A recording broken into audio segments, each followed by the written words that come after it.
Ramadan Eid सकेको नि आज 3-4 दिन भयो।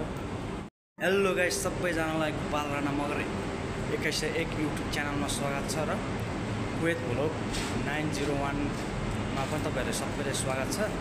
र रमादान र ईद सक्यो हैन, हामीले चाहिँ बोनस हाल्दै रहेछ खाममा। अब हैन यो पैसा चाहिँ 10+5=15 केडी।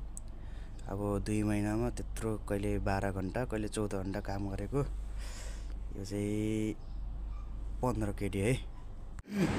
आज चाहिँ मैले तपाईहरुको लागि केही अब रमादान ईद सकेको अब 4-3 दिन त भइसकेको छ, केही हल्का केही त्यसको बारेमा भन्दा नि काम गरेको हल्का फुल्का जे होस्, पैसा आएको कारणले शान्तिले भिडियो बनाएको है गाइस। सबैजनाले हेरिदिनु होला, लाइक गरिदिनु होला है त। भ्लग नबनाएको चाहिँ धेरै दिन भएको थियो है गाइस। अनि भ्लग चाहिँ अब मेरो अब आउने हप्ताबाट कन्टिन्यू आउँछ हैन।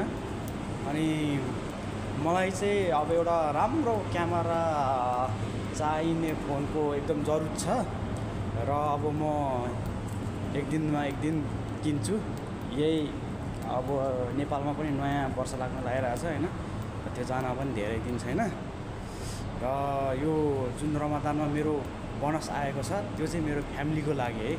त्यो बोनस चाहिँ फ्यामिलीलाई पठाइदिन्छु र मसँग भएको हल्का पैसाले म एउटा राम्रो खालको मोबाइल चाहिँ किन्नलाई मेरो एकदमै रहछ। र त्यो भ्लग त बनिहाल्छ हैन, एकदम खुसी लागेको छ क्या। अब कहिले 12 घण्टा कहिले 14 घण्टा काम गर्दाखेरि यसरी बोनस हैन 15 केडी आउँदाखेरि पनि एकदम खुसी लाग्छ क्या मलाई चाहिँ। त्यही भएर तपाईहरुलाई पनि मैले शेयर गरेको।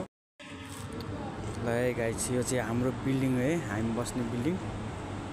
ठुलो अग्लो छ है, चाहिँ हाम्रो बिल्डिङ।